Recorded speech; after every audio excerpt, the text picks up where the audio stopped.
Hey everyone, today we are going to invite one of the most amazing guests out there, that is Khushi Purohit. She is upcoming Microsoft SD intern from Microsoft Engage program, and also she is ISRO research intern. So let's start the video. Everyone.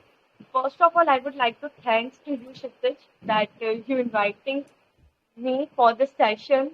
And yeah, I'm Khushi Purohit, and I'm pursuing my BE degree from MBM Engineering College, and I'm from CSC branch, and now I'm in my third year. हम्म, तो सबसे important बात आपकी journey जान लेते हैं कि आपने कैसे शुरू किया, क्या शुरू किया, क्या आपका आपने प्रॉब्लम फेस की। अभी मैंने सुना कि एवरीवन मतलब काफी लोग हैं ऐसे जो 12th से ही चालू कर देते हैं। आपने खुद में 12th से चालू किया, बट मेरा ऐसा नहीं था। मेरे को पता भी नहीं था। मेरे को बस ये था कि हाँ, कुछ प्रोग्रामिंग होती है। एंड कॉलेज जाने से पहले मैंने बस सी प्रोग्रामिंग देखी थी, बट उसका भी मेरे को कुछ समझ नहीं आया था। तो मैंने जस्ट फर्स्ट ईयर से चालू किया था सी प्रोग्रामिंग का आगे वगैरह सब कुछ सीखना धीरे धीरे धीरे धीरे। फर्स्ट ईयर के एंडिंग तक में मेरे को एक सीनियर ने बताया कि मैंने उस टाइम मेरे को फर्स्ट ईयर के एंडिंग तक में भी मेरे को सी प्रोग्रामिंग आई थी। मतलब ऐसा था कि हाँ, आती है सी प्रोग्रामिंग। एंडिंग तक में सीनियर ने बताया कि कोड शेफ भी दिया करो। एंड आई वाज लाइक कि सिर्फ सी प्रोग्रामिंग आती है, कोड शेफ कैसे दे दूं मैं। तो फिर मैंने फिर भी ट्राई किया। पहली बार में मैंने ऐसा किया, 3 घंटे लगाए कोड शेफ के लिए। एंड उसमें भी मेरा कुछ मतलब एक क्वेश्चन भी नहीं हुआ मुझसे। फिर सेकंड जब वापस कोड शेफ का कॉन्टेस्ट दिया ना, तो फिर मेरे को धीरे धीरे मजा आने लगा। मतलब कि एक होता है ना कि अपन कोड शेफ के कॉन्टेस्ट देते हैं, क्वेश्चन आते हैं अच्छे अच्छे, तो मतलब वो सॉल्व करने में भी एक अच्छा मजा आने लगा। फिर धीरे धीरे धीरे धीरे कोड शेफ मैंने सबसे पहला प्लेटफॉर्म कहूँ तो फर्स्ट ईयर के एंडिंग में चालू किया था। और उसके बाद में मतलब ऐसा हो गया, फर्स्ट ईयर के एंडिंग से मैं कोड शेफ ही करती थी। लाइक मैंने कोई दूसरी टेक्नोलॉजी का भी देखा नहीं कि मेरे को वेब डेवलपमेंट भी आनी चाहिए या कुछ और भी। आई वाज लाइक मैंने सीपी डीएसए बस इनके ऊपर ही करा कि हाँ, कि मतलब वो अच्छे लग रहे थे तो मैं करती गई। फ्लो होता है ना, तो वो बन गया। Hmm. फिर धीरे धीरे मतलब मैं आगे जैसे होता है ना कि डीएसए वगैरह पे मैंने बस उस पर ही फोकस किया। लीड कोड पे आई धीरे धीरे। फिर एक सीनियर ने अभी बताया था कि कोड फोर्सेस करो। तो जस्ट मेरे को लगा कि कोड फोर्सेस भी अब मुझसे कैसे ही होगा कि मतलब होता है ना, मैंने देखे थे लेवल थोड़ा अप जाता है कोड फोर्सेस का। तो बट Hmm. मैंने जैसे ही चालू किया ना, तो अब ऐसा हो गया कि मेरे को कोड शेफ से बेटर प्लेटफॉर्म लगता है कोड फोर्सेस। भले ही ऐसा हो गया कि मैंने जैसे ही ट्राई किया ना, तो मैंने पहले तो जैसे प्यूपल में पहुंची, पहला मेरा कॉन्फिडेंस था कि अब तक स्पेशलिस्ट पहुंचूंगी। पर ऐसा हो कि फिर मैं वापस न्यू बाई पे आ गई। तो अभी मैं वापस कंटिन्यू करूंगी। लाइक एग्जाम्स वगैरह सब थे, तो माइनर प्रोजेक्ट आज ही खत्म हुआ है, तो मैं वापस कंटिन्यू करूंगी कोड फोर्सेस को वापस करना। और दूसरा है कि माइक्रोसॉफ्ट का पहले तो है कि इसरो का भी बहुत स्मूथ था। लाइक वो ऑन कैंपस था हमारे में, तो ऑन कैंपस बहुत ही स्मूथ था। एक कॉल इंटरव्यू टाइप हुआ था, एंड Hmm. हो गया था इसरो के अंदर भी। और जब इंटर्न करी तो एक रिसर्च इंटर्न का था, और नॉर्मल प्रोजेक्ट के ऊपर एक टीम वर्क करना था। एंड एसएफ इंटर्न, क्या एसएफ है पोस्ट में इसरो के अंदर, तो वो हमारे मेंटर थे। तो उन्होंने जो जो चीज, जैसे मैं ना प्रोजेक्ट मैंने अपना windmill detection through satellite images था, ये था हमारा प्रोजेक्ट। ठीक है, तो वो रियल डेटा पे काम करना था हमको। वो काफी मुश्किल पड़ गया था। एक तो एमएल मेरी थी नहीं फील्ड, उसके ऊपर मैं उस पर काम करूँ, तो एक होता है ना कि वो 2 महीने में इतना चीज सीखने को मिल गया था ना कि Hmm. फील्ड भी नहीं थी, लेकिन उसके बाद में मेरे को काफी चीज पता लगे। ऐसा था कि मैं एक चीज करके लेके जाऊं, देन सर का एक नया टास्क आता। तो एक होता है ना, वो सेटिस्फेक्शन ही नहीं होता है। मैंने मैंने उस टाइम मेरे को पता लगा कि जो भी होगा, सेटिस्फेक्शन किसी का होता नहीं है।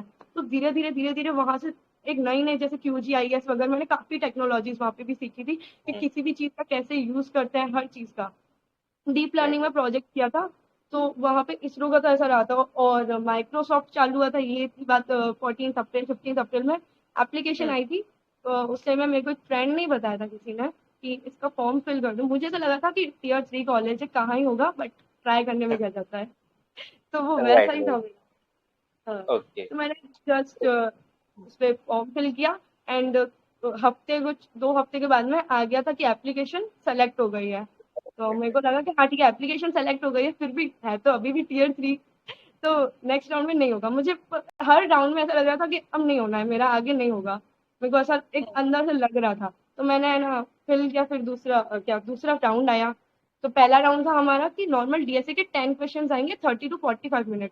तो उसमें Hmm. था कि डीएसए क्वेश्चन आएंगे, तो मेरे को था कि ठीक है, डीएसए क्वेश्चन निकाल दूंगी 10 तो। लेकिन फिर भी Hmm. कितने कॉम्पिटिशन होंगे तो भी कहाँ नंबर आना है कि इतना Hmm. कॉम्पिटिशन होता है।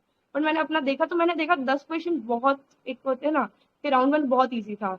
मैं कहूँ तो Hmm. इंटरव्यू से पहले वाली माइक्रोसॉफ्ट की जर्नी एकदम ईजी थी, कुछ लगा ही नहीं कि मैं भले ही उसके लिए प्रिपेयर करके जाऊं, बट कुछ इतना लगा नहीं देने के टाइम पे। तो first round was like 10 question थे, बहुत ही easy normal basic basic question थे, कुछ तो अरे के क्वेश्चन थे, कुछ ट्री का बेसिक पूछ लिया, तो उतने में ही था, कंप्लीट हुआ। तो मैंने वो 10 क्वेश्चन दिए, कुछ मेरे को 5 मिनट में से भी कम में लगे थे, तो मैंने लगा था कि कहीं मैं कुछ गलती तो नहीं करी, 5 मिनट से कम में राउंड 1 कंप्लीट हो रहा है। तो 7 मिनट के अप्रोक्स मैंने सबमिट कर दिया और उसका भी सिलेक्शन का आ गया मेल। उसके बाद नेक्स्ट राउंड था, जो कि था उसमें था हमको कि एक्सप्लेनेशन लिखना है, कि कोड कोई भी एक प्रॉब्लम स्टेटमेंट दी होगी तो उसका कोड का क्या इम्प्लीमेंटेशन होगा, उसका या तो एक्सप्लेनेशन लिखना है, या फिर कुछ लोगों के ऐसा आया था समथिंग कि एक क्वेश्चन दे दिया है और उसके 4-5 मान लो कुछ एमसीक्यू क्वेश्चंस दे दिए, तो उन एमसीक्यू क्वेश्चंस पे वर्क करना था, मतलब वो एमसीक्यू क्वेश्चन सॉल्व करने थे। तो मेरे आया था कोड को एक्सप्लेन करना, तो एक नॉर्मल रिकर्जन का था, तो मैंने बस उसको एक्सप्लेन किया and time complexity space complexity वगैरह लिखी, एंड वो भी सही गया था और उसमें भी हो गया। फिर अब आया कि नेक्स्ट था माइक्रोसॉफ्ट मेंटी बन गए। अब यहाँ पे आया था कि थोड़ा कि 1 महीना था और ये मेरा सबसे पहला प्रोजेक्ट मेरे को जो करना था, और ये हमको 3 चॉइसेस थी प्रोजेक्ट की। तो माइक्रोसॉफ्ट मेंटी बनने के बाद कुछ ऐसा था कि हमको 3 चॉइसेस थी कि उनमें से प्रोजेक्ट बनाना है। First one is recommendation system, second is data analysis, कोई भी डेटा एनालिसिस का project, and the third one is recognisation system. तो फर्स्ट मेरे को ऐसा लगा था कि पहला ही देख के मेरे को लगा था कि रिकमेंडेशन सिस्टम ही करते हैं, बट जितने बाकी दोस्तों का हुआ था सबसे पूछा, एवरीवन इज लाइक के फेस रिकॉग्नाइजेशन वाले पे। तो आई वाज लाइक कि जब वो सब फेस रिकॉग्नाइज फ्लो में, तो मैंने पहले फेस रिकॉग्नाइजेशन का किया ट्राई, बट मेरे को उस टाइम बिल्कुल नॉलेज ही नहीं थी कोई भी चीज़ की कि रिकॉग्नाइजेशन के लिए मैं क्या टेक्नोलॉजी यूज कर कैसे करना है, कुछ आइडिया नहीं था इतना सेकेंड ईयर के टाइम पे। तो फिर मैंने लास्ट में फिर भी मूवी रिकमेंडेशन में मैं एंड मोमेंट पे स्विच कर गई थी, और मैंने मूवी रिकमेंडेशन पे देखा रिकमेंडेशन सिस्टम का कि वो कैसे होता है, डीप लर्निंग के बारे में पहले सीखा, और उसके बाद में मैंने धीरे धीरे करके चालू किया उस प्रोजेक्ट को और थोड़ा रेफरेंस भी लिया था। फिर उसके बाद में मैंने मूवी रिकमेंडेशन बनाया एंड प्रोजेक्ट सबमिट किया, बट मुझे ऐसा लगा कि एज इन की मूवी रिकमेंडेशन एक कॉमन प्रोजेक्ट होता है, सिंपल प्रोजेक्ट होता है, बट मुझे फिर भी वो अच्छा लगा था कि ठीक है मैंने ट्राई किया अपना, मतलब एक टेक्नोलॉजी नहीं आती थी ना ही उसमें इंटरेस्ट था, बट मैंने अपना प्रोजेक्ट बना के दे दिया, तो मुझे वो अच्छा लगा था। तो बट फिर उसका था कि जिन्होंने भी प्रोजेक्ट सबमिट किया था उनमें से आधों को तो आया था डायरेक्ट इंटर्न का मेल एंड आधों को आया था इंटरव्यू मेल। तो आई हाँ गॉट द इंटरव्यू मेल्स। तो ऐसा था कि इंटरव्यू में अब मेरे को ऐसा था कि अब जब इंटरव्यू मेल्स आ ही गई है, तो उस मोमेंट पे मेरे को थोड़ा ऐसा लगा था कि हाँ यार एक जगह में तो है कि इंटरव्यू का मौका मिला, एक जगह मुझे ऐसा लग रहा था कि यार काफी लोगों को तो डायरेक्ट ही मिल गया। बट जो भी था कि तो मैंने सोचा, मैंने उस टाइम पे बस यही फोकस रखा कि मुझे कुछ भी करके इंटरव्यू के लिए इतना प्रिपेयर करना है कि मैं उस इंटरव्यू मेरा अच्छा जाए, सिलेक्शन या रिजेक्शन का मैंने सोचा नहीं था। मेरा था कि बस इंटरव्यू का पहला एक्सपीरियंस होगा और वो अच्छा जाना चाहिए। तो मैं उसके ऊपर तैयारी करने लगी, लाइक 20 दिन भी नहीं थे इंटरव्यू की प्रिपरेशन पूरी करने के लिए। और उस टाइम ऐसा था कि मैं जोधपुर में रहती हूँ, उस टाइम के बीच में ही इंटरनेट क्या था, इंटरनेट मतलब यहाँ पे कुछ हुए थे, मतलब कुछ भी जोधपुर के local okay okay we are understanding internet नहीं था उतने दिन, और ना ही मेरे पास जोधपुर में, मैं यहाँ पे आई हूँ तो इधर घर नहीं है, तो ना मेरे पास इधर वाईफाई। तो अब मेल कब आएगी, क्या आएगी, कुछ आइडिया नहीं मुझे। मैं हर आधे घंटे के बाद में जिन जिन दोस्तों के घर वाईफाई थी उनको कॉल करके पूछ रही कि अगर मेरा मेल, मैं उनसे जीमेल अपना लॉगिन करवा के देखो चेक करो मेल आई कि नहीं आई, हर किसी से। बट ऐसा था कि इंटरनेट आया उसके बाद ही मेल आई मुझे। तो मेल जब आई तो मैंने, मेरी मेल एक्चुअली मेरा इंटरव्यू होना था 11 जुलाई से लेके 21 जुलाई, ये कुछ डेट्स बताई थी, लेकिन सबको मेल्स पहले ही आने लग गई थी उनकी डेट्स जो बताई थी उनसे पहले। तो मुझे मेल आई थी 7 जुलाई को कि मेरा नेक्स्ट डे ही इंटरव्यू था, सुबह 10 बजे के अराउंड था, 10 से 11 मेरा इंटरव्यू था टेक राउंड। तो मैं उसके लिए थोड़े मैंने किया कि एकदम से मेरे पास मेल आ गया, मैं एक्सपेक्ट नहीं कर रही थी, और मैंने वो मेल भी चेक किया, आया वो था 2 बजे दोपहर के, और मैंने उसको चेक किया शाम के 6 बजे। अब मैं देख रही कि अब तो मेरे पास 24 घंटा गया, मतलब कुछ है ही नहीं प्रॉपर, इसको क्या करूँ।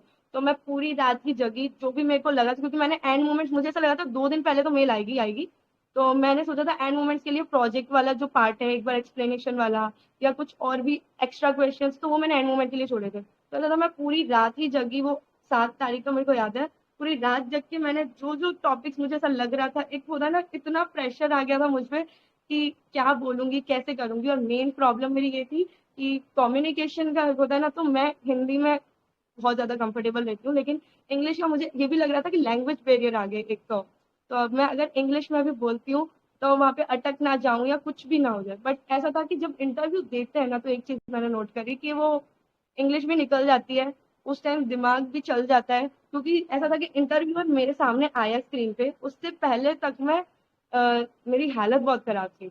और लेकिन जैसे ही मतलब इंटरव्यूअर आया, उन्होंने जैसे एकदम बात करी frankly, and I was like कि ठीक है, मेरा सारा कुछ एक होता ना प्रेशर खत्म हो गया वहां पर ही।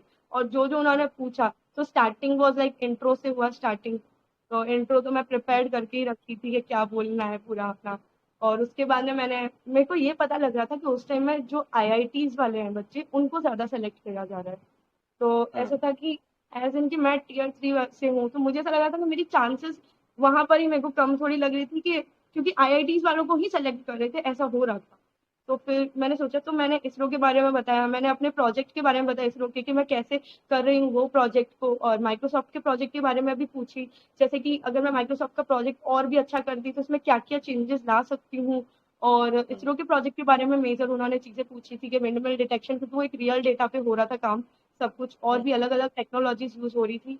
तो उस बेसिस पे चला।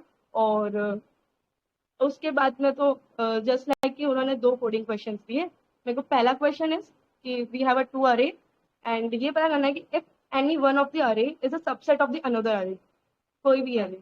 तो वो मैंने कर दिया था। लाइक पहले तो मैंने जो भी आता तो पहले ब्रूट फोर्स अप्रोच बताई, एंड देन मतलब एक साथ ना क्वेश्चन सुनते पहले ब्रूट फोर्स अप्रोच बता दी, कि ताकि मैं कहीं पे भी स्टॉप ना हो जाऊँ, ऐसे बोलते बोलते सोचने में लग ना जाऊँ, क्योंकि वो एक कनेक्शन टूट जाता है फिर इंटरव्यू वाला। तो और उसके बाद में जस्ट उन्होंने बोला था कोड करने को लाइव, तो मैंने वो कोड चालू कर दिया। और मैंने जो भी अपनी मैंने सेट से किया था बाद में वो उसको उसकी अप्रोच। तो जो मैंने अप्रोच थी अपनी कोड किया उसको पूरा, एंड वो सेटिस्फाइड हो गए थे कि लाइक सही जा रहा था मेरा कोड, और आउटपुट भी सही आ गया था। एंड देन फिर दूसरा क्वेश्चन उन्होंने मुझसे पूछा, दैट वाज कि जैसे 3 सम क्वेश्चन है लीड कोड में, उसका ही वो एक वेरिएशन कह सकते हैं। कि जैसे we have to find a triplet जिसका क्या कहते हैं, जिसका सम जो है वो मॉड्यूलो ऑफ 3 होना चाहिए, लाइक डिविजिबल बाय 3। ठीक है, तो इसका भी मैंने उसकी सिर्फ अप्रोच बतानी थी, तो मैंने approach and time complexity space complexity सब बता दी थी। एंड उसके बाद में इन्होंने पूछा था लाइक पॉलीमॉर्फिज्म क्या होता है, या encapsulation, run time polymorphism, like OOPs के बेसिक क्वेश्चन। तो वो भी सारे बता दिए थे, तो एकदम सही सही सब निकला था। और फिर थोड़ी ऐसा होता है ना कि नॉर्मल की और आगे का क्या वगैरह ऐसा समथिंग कुछ चला था। और उसके बाद इंटरव्यू, फर्स्ट टेक्निकल इंटरव्यू यहाँ खत्म हुआ था। तो मैं एकदम खुश थी कि जितने क्वेश्चन पूछे उनका आंसर दे पाई। और ऐसा था कि अटकी भी नहीं, जो डर था ना एक बार के लिए पूरा खत्म हो गया था। मतलब मेरे को ऐसा था कि अब सिलेक्शन हो या ना हो, मेरा पहला इंटरव्यू था और वो अच्छा गया। तो मैं एक वो होता है ना सेल्फ कॉन्फिडेंस जरूर आ गया था उस इंटरव्यू के एक्सपीरियंस से। और फिर उसके बाद में ऐसा था होता था कि माइक्रोसॉफ्ट में पहला टेक इंटरव्यू होने के बाद में 2 दिन के बाद मेल्स आती थी नेक्स्ट राउंड के लिए। बट मेरे को ऐसा था कि मेरा इंटरव्यू 10 से 11 चला, मेरे को 2 बजे ही कॉल आ गया माइक्रोसॉफ्ट से आया था। एंड वो आया कि मेरा जो नेक्स्ट राउंड है वो शेड्यूल हो गया है 8 को ही 3 बजे। तो मेरे को वो लगा, उस मोमेंट मेरे को लगा कि मैं बहुत लकी थी, क्योंकि उसके बाद जिन जिन के इंटरव्यू हुए उनका जस्ट मेल आया है कि आगे आप सेलेक्ट नहीं कर सकते हैं, ऐसा समथिंग। तो लाइक मेरा उसी दिन ही दूसरा इंटरव्यू हुआ, जिसमें था कि expected questions are HR type questions. तो मैं जस्ट ठीक है प्रोजेक्ट के बारे में पूछेंगे इन सब के बारे में। बट एकदम अनएक्सपेक्टेडली वहां पे भी कोडिंग क्वेश्चन आए, बट ठीक है वो इजी क्वेश्चन थे। तो एक तो था कि पावर फंक्शन जो होता है उसको इम्प्लीमेंट करना था, तो ये बिट मैनिपुलेशन से होता है, तो वो हो गया था। और दूसरा क्वेश्चन दोनों ही लाइव कोड करने थे। और दूसरा क्वेश्चन था दूसरा क्वेश्चन था कि वी हैव टू, कि एक इक्वेशन दी होगी, लेट्स से कि एक्स एक्स इक्वल टू 10 - 3। तो यहाँ पे एक्स की वैल्यू निकालनी है, तो ऐसी कोई भी इक्वेशन दे सकते हैं। तो उसका भी ऐसा होता था कि मैंने सारी कंडीशंस वगैरह लगा के, और जो भी करते हैं S2I वगैरह का यूज करके, एंड देन इसको भी कर लिया था, तो वो भी सही गया था। एंड उसके बाद में HR राउंड था, तो उन्होंने भी प्रोजेक्ट के बारे में पूछा, माइक्रोसॉफ्ट एंड इसरो दोनों के ही ये भी सेम चीज चली। एंड एक क्वेश्चन जो उन्होंने पूछा, जो मेरे को ऐसा लगता था कि HR टाइप, मैं ऐसा था HR टाइप क्वेश्चन ना पूछे, कोडिंग वाले पूछ ले तो मेरे को ऐसा था कि ठीक है। बट HR का क्वेश्चन ये आया कि अगले 5 सालों में आप खुद को कहाँ देखते हो। तो उस टाइम का जो फ्लो में जवाब था वो निकल गया। बट पहला जो एक आता है इमेजिनेशन, आई वाज लाइक कि माइक्रोसॉफ्ट में लग जाए प्लेसमेंट, तो मैं अपने को माइक्रोसॉफ्ट में देखती हूँ। पर ठीक है, उस टाइम का ऐसा होता है ना कि जवाब निकल जाते हैं कुछ भी करके। मेरे को इंटरव्यू से तो ये पता लगा। तो ये तो सब मेरा इंटरव्यू का एक्सपीरियंस रहा था। ओके, सो आपने इंटरव्यू का एक्सपीरियंस बताया, तो इसमें मेन जो बिगिनर्स का जो क्वेश्चन रहता है, जो मुझसे भी पूछते हैं पता नहीं क्यों, तो वो क्वेश्चन रहता है कि रिसोर्सेज क्या फॉलो करें माइक्रोसॉफ्ट एंगेज के लिए। ये रिसोर्सेज, लाइक मैंने जो डीएसए चालू करी थी तो ऐसा था कि फर्स्ट ईयर एंडिंग में जब चालू करी थी ना, तो पहले तो मैं यूट्यूब पे देखी। उस time I guess Love Babbar वगैरह चैनल पे नहीं था कुछ भी कंटेंट मेरे हिसाब से, या हम्म, मैंने इतना देखा नहीं था, क्योंकि मेरे को हम्म, सीधा था, मैंने जीएफजी का सेल्फ पेस्ड कोर्स लिया था। ऐसा था, तो हम्म, मैंने जो भी किया था, पहले जीएफजी का सेल्फ पेस्ड कोर्स कंप्लीट किया था। उसके बाद ग्राफ एंड डीपी के लिए ऑलवेज रिकमेंड स्टाइवर। एंड ओके, उसके बाद ऐसा था कि जब मैंने अपना पूरा डीएसए वहां से कंप्लीट किया, तो पहले मैंने ऐसा किया था, पूरा थ्योरी पार्ट कंप्लीट किया था जीएफजी का, बहुत पहले ही मैंने कंप्लीट कर दिया था। लाइक सेकेंड ईयर की स्टार्टिंग तक में जो भी थ्योरी पार्ट, ताकि मेरे से कोई कुछ क्वेश्चन पूछे तो एटलीस्ट मैं ऐसा ना हो कि ब्लैंक हो जाऊं या कुछ बता ना पाऊं। मेरे को हर टॉपिक का पता होना चाहिए और मैं उसको थोड़ा इम्प्लीमेंट भी मैं अपना सोच पाऊँ। तो मैंने वो पार्ट कंप्लीट किया था, और उसके बाद में मैंने क्वेश्चन सॉल्विंग पे आई थी मैं। तो क्वेश्चन सॉल्विंग का तो ऐसा होता है कि अपन प्रॉब्लम सॉल्विंग का होता है कि धीरे धीरे अपन को करनी ही रहती है, ऐसा नहीं है कि अपन छोड़ दे बीच में। तो हमेशा ही उसको कंटिन्यूअसली करनी होती है। तो मैंने ऐसा है कि जब भी प्रॉब्लम सॉल्विंग अगर बीच बीच में कभी छोड़ी है, तो वो बस मेरे ये एग्जाम पीरियड के टाइम पे, क्योंकि ऐसा होता है कि जब एग्जाम्स आते हैं तो मैं उनमें से हूँ कि जो सिर्फ एक दिन पहले पढ़ती हूँ। तो एक रात पहले ही जो पढ़ाई होती है एग्जाम वाली वही होती है। तो इसलिए इस टाइम पढ़ना पड़ता है, बाकी हर टाइम पे आई वाज लाइक कि ठीक है, हर टाइम पे मैं कर दूंगी क्वेश्चंस, लीड कोड हो या code forces. And mainly I recommend कि ना स्टार्टिंग भले कोड शेफ से करो, बट कोड फोर्सेस में जल्दी स्विच करो, क्योंकि कोड फोर्सेस में जो होता है ना कि जिस टाइप के क्वेश्चंस आते हैं, मेरे को खुद को पर्सनली लगा कि मेरे को ऐसा लगा था कि मैं पहले क्यों नहीं कोड फोर्सेस चालू करी। जब हम्म, मैंने बहुत लेट चालू किया, अभी चालू किया था कोड फोर्सेस को। बट मेरे को एक वो फील आया कि पहले चालू करना चाहिए था, कोड शेफ से जैसे ही फ्रेंडली हुई कोड फोर्सेस पे आ जाना चाहिए था। ओके। सो तो प्रसन्न, आप भी हमारे इस बार एक नए होस्ट हैं, वो है प्रसन्न लोधी, तो वो भी कुछ क्वेश्चंस पूछेंगे। सो प्रसन्न, you can ask questions whatever you want. जब आपने एमएस के लिए डीएसए पढ़ना चालू किया था थ्योरी का, तो आपने किस किस इम्पोर्टेंट टॉपिक पे फोकस किया था? ओके, तो important topics for Microsoft Engage. तो ऐसा था कि माइक्रोसॉफ्ट एंगेज के लिए जब मैं पढ़ना चालू की थी, तो मेरा ऐसा था कि नॉर्मल जैसे अरे हो गया या कुछ भी हो गया, स्ट्रिंग हो गया, तो इनसे अगर क्वेश्चंस आएंगे भी तो वो हो जाएंगे। तो बाइनरी सर्च वगैरह ये वाले टॉपिक तक मैंने इतना फोकस नहीं करा। आई वाज लाइक कि जो मैंने इतने टाइम से जिनकी प्रैक्टिस नहीं करी है, जैसे ग्राफ हो गया या ट्री हो गया, तो इनके क्वेश्चंस मैंने उस टाइम पे सेकंड ईयर में थी, तो मैंने इतनी प्रैक्टिस नहीं करी थी इन क्वेश्चंस की। तो मैंने इन पे ज्यादा फोकस दिया था, ग्राफ पे, ट्री पे, डीपी पे। बट ऐसा हुआ था लकीली मुझसे इनके क्वेश्चंस पूछे ही नहीं थे। बट ऐसा था कि मेजरली क्वेश्चंस इनसे पूछे जा रहे थे, क्योंकि एक होता है ना कि मैं देखे जा रही थी कि सबके इंटरव्यूज होते हैं, क्या क्या क्वेश्चंस आते हैं। तो ज्यादातर क्वेश्चन लिंक लिस्ट के थे, कुछ कि रिवर्स वाले लिंक लिस्ट के भी थे, जो स्टैंडर्ड क्वेश्चंस अपन देखते भी है ना, तो वो क्वेश्चंस थे।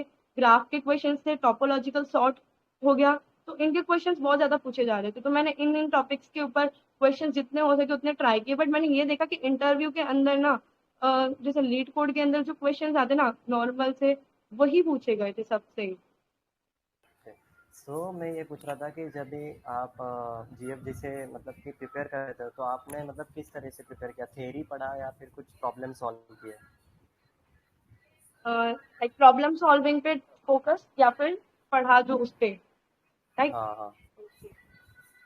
तो जब पढ़ा था तो उस टाइम तो ऐसा था कि पहले ये टॉपिक समझ आता है मेरे को कि है क्या चीज, क्योंकि सारी चीज ऐसी होती है ना कि अपन पहली बार पढ़ रहे हैं। जैसे प्रायोरिटी क्यू है, तो वैसे नाम से पता लग जाता है कि हाँ ये क्या करेगा, बट उसकी एक पूरी फंक्शनैलिटी पहले पहले मैं समझ लूँ।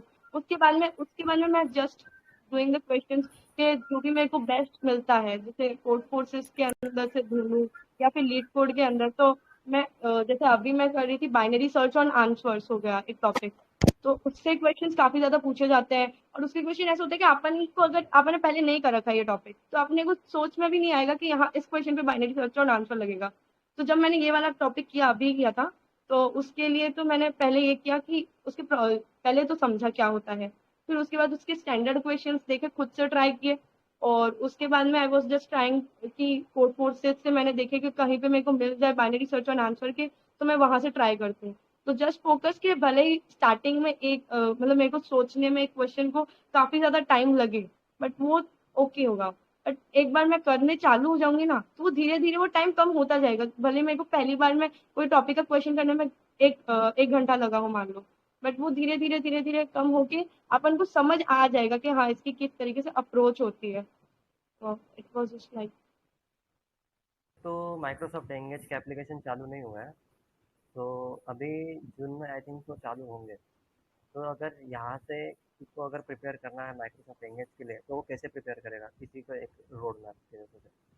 I mean the question I mean the question ये है कि मतलब एप्लीकेशंस अभी आने वाले हैं ना, राइट? अभी आए नहीं है, तो मीन्स हम्म अभी से अगर प्रिपेयर करना है, 1 मंथ बचा है, राइट? 1 मंथ और 1.5 मंथ, तो क्या स्ट्रेटेजी होनी चाहिए प्रिपेयर करने की? ही मीन दैट। मेन फोकस तो ये होना चाहिए, पहला तो डीएसए है ही, कि डीएसए तो मस्ट है कि कर रहे हो ही करो। तो पहला अगर मैं कहूँ, तो जो मैंने देखा जो हमारे टाइम माइक्रोसॉफ्ट में हुआ, तो उसमें तो ये हुआ कि मेन फोकस लीड कोड वाले क्वेश्चंस पे करें तो ज्यादा बेटर रहेगा, क्योंकि इंटरव्यू के अंदर ही पूछे। बाकी जो पहले 2 राउंड हुए उनमें एकदम बेसिक क्वेश्चन पूछे गए, तो कहीं पे भी सीपी वाली चीज काम ही नहीं आई, मुझे ऐसा लगा। और है ना, दूसरी चीज तो ये है कि टेक्नोलॉजी जो भी है ना, एक वेब डिव अगर कोई एक टेक्नोलॉजी पे, मैं ये कहती हूँ कि सेकंड ईयर से ही काम करना चालू कर देना चाहिए। बिकॉज ऐसा होता है ना कि खुद ने नहीं करा होता तो लगता है कि हाँ यार रिग्रेट होता है कि पहले करनी चाहिए थी। तो like I am working on the मंच टेक, तो मैं उस पर चालू कर रही हूँ। मैंने मंच टेक पे जैसे प्रोजेक्ट बना रही हूँ, तो मेरे को पहले लगा कि अगर मैं पहले भी चालू कर देती ना, तो अभी बेटर होता। तो मैं कहती हूँ कि साथ साथ में जो भी अपना डेवलपमेंट वाला पार्ट है उस पर भी फोकस करना चाहिए। एंड दूसरा इज कि डीएसए, बट डीएसए का ऐसा है कि मैंने देखा प्लेसमेंट के बेसिस पे देखूँ ना, तो जैसे अगर कॉलेज में भी कोई कंपनी आती है तो सीपी के क्वेश्चंस ज्यादा होते हैं। लेकिन अगर मैं देखूँ कि इसके अंदर माइक्रोसॉफ्ट में अगर इंटरव्यू में पूछे गए, तो वो सिर्फ लीड कोड वाले देखूँ या जीएफ जिसे अपन करें प्रैक्टिस, तो बस उस लेवल के क्वेश्चंस थे। गाइस, गाइस अगर आप में से किसी को भी कोई डाउट्स हो तो आप पूछ सकते हो, राइट? आप प्रिपेयर कर लो क्वेश्चंस, तो we can give you mic access, so you can further ask your questions, right? So Yashpreet won't ask the questions. Okay, Yashpreet, you can ask. Hello, Khushi ma'am. How are you? Hello, I am fine, how you? Uh, I'm great, ma'am. It is actually nice hearing you. Actually, I wanted to ask you about like how much important is CP? Like, I'm currently in my first year and hearing about like open source and contributing to open source, like solving DSA problems and going to CP side is a different thing, right? So, या what's your take on that? I was like कि अगर CP की बात करूं, just open source वगैरह का, जब अपन कोई भी कंपनी में जाते हैं, मैंने बहुतों के जैसे इंटरव्यूज वगैरह देखे हैं या इंटरव्यू एक्सपीरियंसेस उनके भी सुने हैं। तो जब भी मैं देखती हूँ ना, एवरीवन इज सेइंग कि डीएसए काम नहीं आता है आगे, इतना काम ही नहीं आता है कहीं पे, या सीपी के भी मैंने क्वेश्चंस बहुत ज्यादा कर लिए, बट वो आगे कहीं काम ही नहीं आएंगे। बट मैं कहूँ ना कि अगर प्लेसमेंट लेनी है ना, तो डीएसए तो मस्ट है कि वो करना ही है, सीपी के क्वेश्चंस। क्योंकि प्लेसमेंट के राउंड में जो होते हैं ना, ओए राउंड वगैरह में, उधर सीपी के क्वेश्चन आते हैं, तो वहां पे काम जरूर आता है सीपी वाले क्वेश्चंस करना। तो इसलिए ये है कि सीपी जरूरी तो है। अब तुम ऐसा लगता है कि मैंने देखा है कि काफी लोग क्या करते हैं कि फर्स्ट ईयर सेकेंड ईयर के अंदर कोई भी टेक्नोलॉजी हो गई है तो उस पर फोकस करते हैं, and after that they will switch to the कि प्लेसमेंट आ गए हैं तो अब फटाफट डीएसए कर लेते हैं। वैसा होता है, या फिर कुछ का होता है कि पहले डीएसए एंड देन डेव। तो it just depends on you, but पहला होता है कि डीएसए कभी भी करो, बट वो मस्ट हो जाती है। अभी मेरे काफी ज्यादा सीनियर्स हैं, कुछ ऐसे कि जो ब्लॉकचेन वगैरह इनमें ज्यादा इंटरेस्टेड है, एमएल वाले, लेकिन उन्होंने पहले एमएल किया, लेकिन एट द एंड आके उनको डीएसए करना ही पड़ा, एंड साथ साथ में सीपी के क्वेश्चंस भी करने पड़े, क्योंकि ओए में बहुत ज्यादा जरूरी हो जाता है। Okay, ma'am. And one more thing, like I've also heard कि DSA basic ही required होता है for cracking FANG interviews or MANG recently. So, like CP is on the higher side. if वो एक जेई वाली रेस हो जाती है, ऐसा भी मैंने सुना है. तो like shifting to code forces is a big thing. Like you can practice questions on lead code, I guess. जितना मैंने सुना है, but like doing CP up to a level ज्यादा important है या DSA just practice questions on lead code? I can say DSA question ज्यादा important है। ऐसा होता है ना कि किसी का इंटरेस्ट है तो वो सीपी पे आगे बढ़ा है, तो वो आगे उसकी चॉइस पे होता है, डिपेंड करता है। तो डीएसए क्वेश्चन ऐसा है कि आपको आने ही चाहिए, उसमें हो जाता है कि आपको डीएसए के क्वेश्चन, अपन प्रॉब्लम सॉल्विंग कर रहे हैं Yes, कि ma'am. जब भी कभी इंटरव्यू में कोई क्वेश्चन पूछे तो अपने को उसका पता होना चाहिए कि हाँ इस टॉपिक के ऊपर मैं जवाब दे पाऊँ। वैसा DSA is more important than CP, I guess. Yeah, sure. Thank you, ma'am. Have a nice day. Thank you. Okay. Okay, so Yojana को भी क्वेश्चन पूछना है, so Yojana you can ask the questions.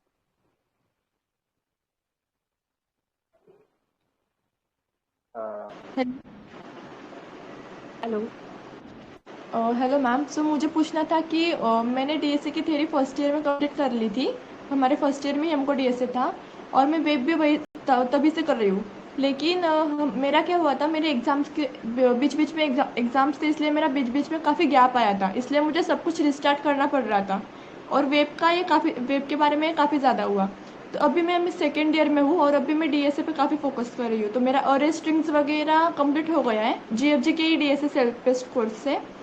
तो अभी अगर मैं Microsoft engage में apply कर रही हूँ तो मेरे को क्या स्ट्रेटजी फॉलो करनी चाहिए, मेरे को डेवलपमेंट और डीएसए ये दोनों कैसे मैनेज करने चाहिए? ओके, तो माइक्रोसॉफ्ट एंगेज का मैं बताऊँ ना, तो मेन फोकस तो उनका मैंने देखा डीएसए पे होता है। डेवलपमेंट का इतना तो पूछा भी नहीं है किसी से। लाइक वेब के भी किसी से भी क्वेश्चन अगर किसी ने बोला है कि they are doing now MERN stack in working on MERN stack और नो अबाउट रिएक्ट या कुछ भी, देन उनसे एक या दो क्वेश्चन पूछे होंगे, इससे ज्यादा कोई क्वेश्चन नहीं पूछा है। लाइक प्रोजेक्ट रिलेटेड भी उतना कुछ डीप में नहीं गया वो। तो मेन तो फोकस डीएसए पे करो if you are asking about the Microsoft engage.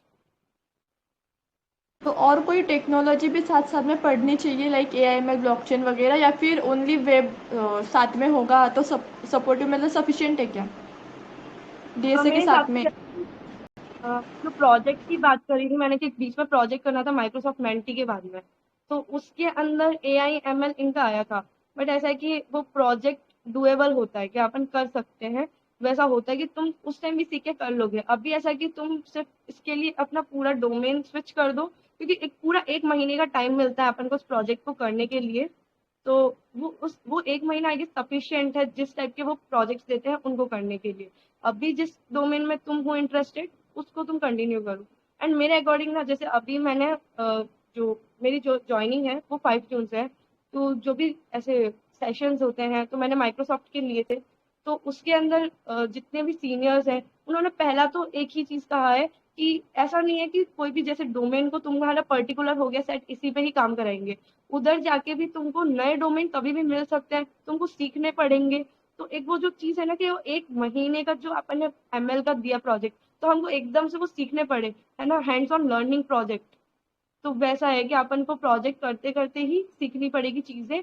और यही चीज होती है आगे भी इंटर्न के टाइम में भी बोले तो, या फिर आगे अपन की अगर प्लेसमेंट भी हो जाती है तो उस टाइम पे भी यही होती है कि अपन को कभी भी कोई भी चीज मिल जाती है तो अपन को जल्दी से जल्दी ऐसा होता है कि सीखनी पड़ती है और साथ साथ काम भी करना पड़ता है उसके ऊपर। तो इट वॉज लाइक अभी जिसमें तुम इंटरेस्टेड हो उस पे तुम रखो। Okay ma'am, thank you, have a nice day. Okay, One so more question from me. Ma'am, you can what are the factors that you need to consider while building the project of in Microsoft Engage? मतलब कि कैसा इस तरह से project बनाए कि वो select ही हो जाए इंटरव्यू राउंड के लिए या फिर डायरेक्ट इंटर्नशिप के लिए? Okay, what's the point main we should focus while building a project, right? सो जब प्रोजेक्ट जैसे था कि बिल्ड, मैंने बोला कि मैंने स्विच किया था प्रोजेक्ट पहले रिकॉग्नाइजेशन से रिकमेंडेशन सिस्टम। तो मुझे ऐसा लगता है कि जो मेन पॉइंट्स है, अपने को एक नया आइडिया की बहुत जरूरत है कि अपन को एक न्यू आइडिया सोचे। कि जैसे मैंने बोला रिकमेंडेशन सिस्टम बनाया, तो वो बहुत कॉमन था। मैं खुद भी सोचूं ना तो मूवी रिकमेंडेशन, क्योंकि एक था कि मैंने बहुत ही कम टाइम में उसको बनाया था। Frankly speaking it was around के 4 दिन भी नहीं लगाए थे, तो उसमें बनाया था। तो जो एक बेसिक से बेसिक प्रोजेक्ट में बना सकती थी मैंने वो बनाया था। बट मैं कहती हूँ कि होता है ना कि आइडिया जो होता है कि अपना उस पर जरूर फोकस करना, क्योंकि लगेगा तो वही चीज, लॉजिक वगैरह सब कुछ सेम है, मेन है कि अपन प्रोजेक्ट को जो बनाते हैं ना उसका आइडिया ही मेन चीज होता है कि हाँ कि ये काम कुछ करना चाहिए।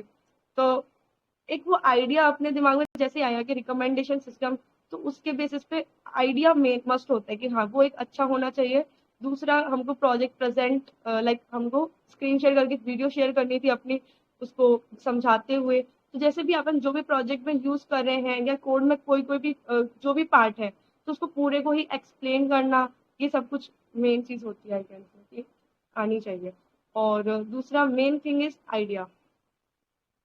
आपको कुछ मेंटर्स मिलते हैं, ठीक है, तो हाँ प्रोजेक्ट्स में तो हम जब प्रोजेक्ट्स बनाते हैं तो मेंटर का कैसा इंटरेक्शन रहता है, मेंटर को क्या क्या हमें बताना पड़ता है कि ये, या और मेंटर्स हमसे क्या एक्सपेक्ट करते हैं, तो ये मेंटर वाला पार्ट। ओके।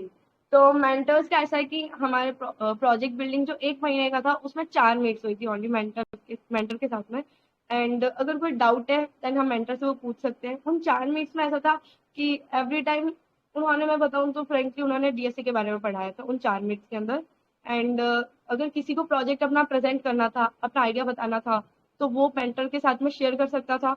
उसके अलावा कोई भी डाउट आता है तो वो मेंटर के साथ में पूछ सकता था। दूसरा मेंटर का एक ऐसा रोल है, मतलब कि वो क्या रोल हो सकता है, तो मेंटर का आई कैन से कि प्रोजेक्ट सिलेक्शन के अंदर मेंटर का कुछ रोल आया था कि प्रोजेक्ट बेस्ट बना सके और मेंटर अपने जितने भी उनके अंडर काम कर रहे हैं ना उनको उनको सेलेक्ट करवा सके ना, उनको अपना बेस्ट यहाँ पे देना था कि उनके अंडर कितने ज्यादा सेलेक्ट हुए। तो इसलिए मेंटर्स यही फोकस करते थे कि कोई अगर प्रोजेक्ट में बहुत ज्यादा है, इंटरेक्ट कर रहा है, तो उसके प्रोजेक्ट को बिल्डिंग में और भी अच्छा करे। तो मेन है कि मेंटर के साथ इंटरेक्शन अगर ज्यादा हो गया ना, कोई भी 1-2 मीट्स में भी, तो भी एक वो होता है ना कि इंटरेक्शन ज्यादा से मेंटर खुद भी हेल्प कर लेगा आपकी।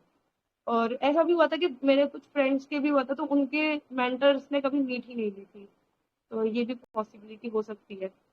ओके, तो इट्स नॉट मैंडेटरी कि हमको मेंटर्स मिलेंगे ही मिलेंगे, ऑफ हाँ कोर्स। मतलब ऐसा था मेंटर मिले बट मीट्स नहीं हुई थी। तो जो भी करना है वो खुद से ही करना था। मेंटर्स ने भी यही कहा था कि जैसे बहुत लोगों ने बोला था कि ये टेक्नोलॉजी तो आती ही नहीं है तो अब क्या करें, तो ऐसा होता है मेंटर ने बोला था हैंड्स ऑन लर्निंग ही करनी पड़ेगी प्रोजेक्ट के साथ साथ में, कि लर्निंग के साथ साथ बिल्डिंग करो।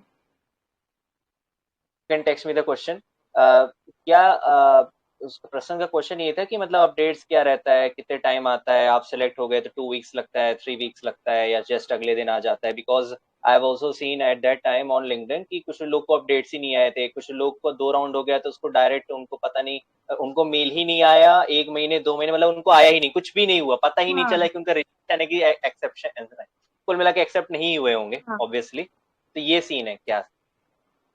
तो इसके अंदर मेरे केस में तो ऐसा होता, मैंने बताया था कि सबका ये होता है फर्स्ट राउंड होता है, 2 दिन बाद सेकंड राउंड होता है। मेरा तो उसी दिन ही सेकंड राउंड भी हो गया था।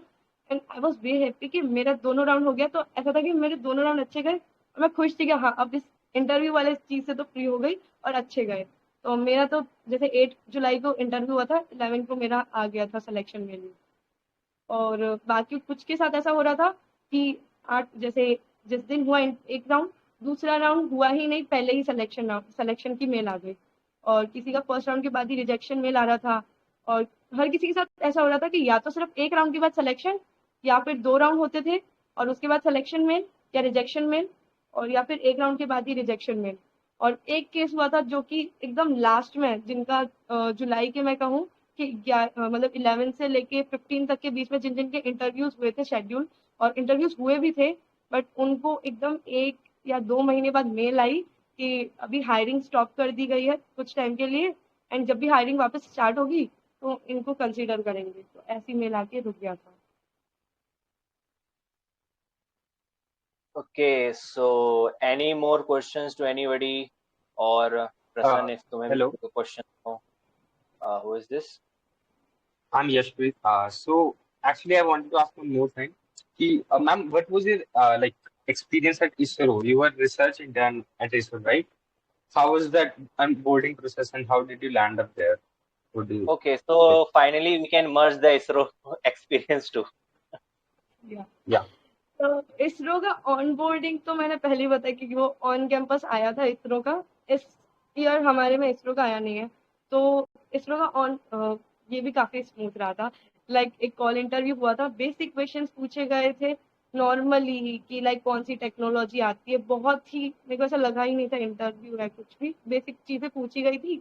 एंड हमारे डॉक्यूमेंट्स वगैरह सबमिट हुए थे, तो सेकेंड ईयर के 10 स्टूडेंट्स जो थे उनको सेलेक्ट किया था, और थर्ड ईयर के भी ऐसे ही 10 स्टूडेंट्स को सेलेक्ट किया था। तो ऐसे 20 लोगों की एक साथ इंटर्न लगी थी इसरो के अंदर, इसरो जोधपुर में ही लगी थी। तो वहां का ऐसा एक्सपीरियंस मेन तो ये रहा था कि जो हमारे मेंटर थे, मेरे को वो लगा था कि मेंटर के साथ साथ जैसे जैसे प्रोजेक्ट की मेन चीज यही होती है कि मेंटर के साथ इंटरेक्शन जैसे जैसे बनता जाता है, तो जो भी प्रोजेक्ट के अंदर नई नई चीजें सीखना, एक वो 2 महीने के पीरियड के अंदर होता है ना कि अपन कितनी सारी चीजें सीख सकते हैं, पॉसिबिलिटीज। तो वो चीजें, तो जैसे मैंने बोला था कि मैंने रिकॉग्नाइजेशन माइक्रोसॉफ्ट वाले टाइम पे नहीं किया था, माइक्रोसॉफ्ट का पहले हुआ था वो प्रोजेक्ट का।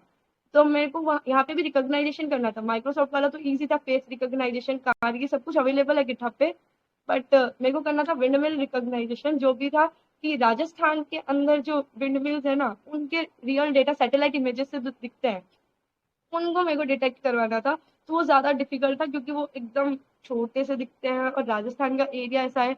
तो जस्ट मेरे को उसको पहले तो डेटा एनालिसिस करना, ये सारी जो चीजें है ना, तो मेरे को इनका आइडिया नहीं था। तो मेंटर ने जो जो चीजें सिखाई, जिस तरीके से अपन मेरे है कि इंटरेक्शन मस्ट होता है कि मेंटर के साथ अच्छे से अच्छा हर मीटिंग वगैरह या जो भी होती है अपना, तो वो हर चीज के अंदर अपन को डाउट्स आए तो वो पूछना। एंड उन्होंने ना ऐसा नहीं था कि सिर्फ प्रोजेक्ट के ऊपर ही करवाया, उन्होंने हमारी एक दो चीजों में, जैसे उन्होंने हमको बताया कि लिनक्स पे काम करना बहुत जरूरी है। तो उन्होंने हमको एक दिन ऐसा था कि सिर्फ लिनक्स के बारे में बताया, हर चीज वहां पे बताई उन्होंने कि कैसे अपन सेटअप करते हैं, कैसे इस पे काम करते हैं। क्लाउड के बारे में बताया, हर चीज के बारे में। ऐसा होता है ना कि जो जो एक पॉसिबिलिटी होती है कि अपन जब कॉर्पोरेट लाइफ में जब जाते हैं, तो ऐसा नहीं है कि जैसे अपन अभी काम कर रहे हैं, प्रोजेक्ट बिल्डिंग कर रहे हैं, वैसे ही वहाँ होता है, वहाँ पूरा डिफरेंट होता है। तो वो चीजें उन्होंने वहां पे बताई, तो वो एक एक्सपीरियंस मैं कहूंगी तो वो काफी अच्छा रहा था।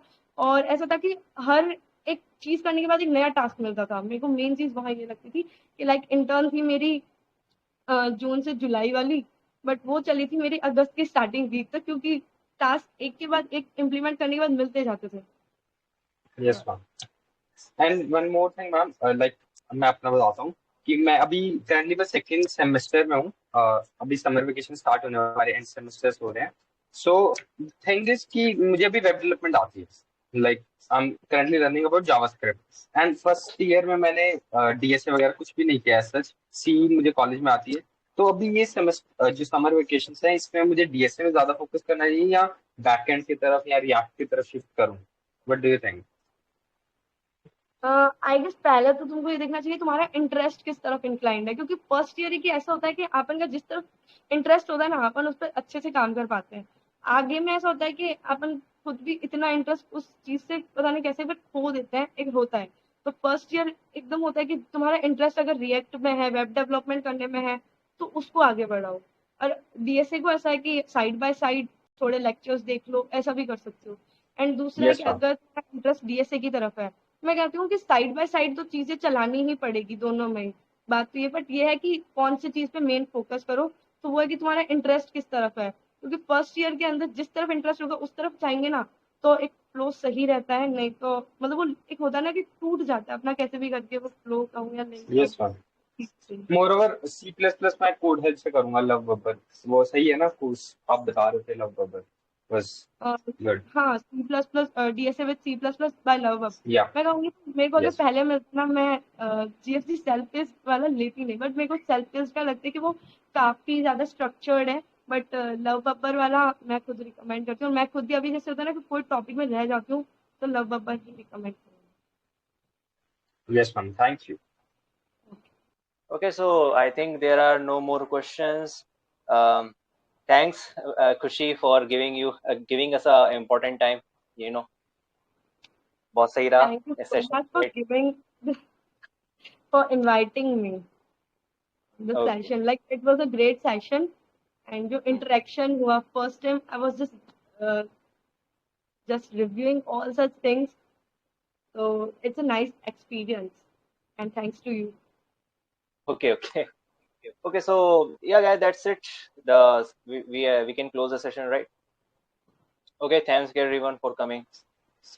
Thank you.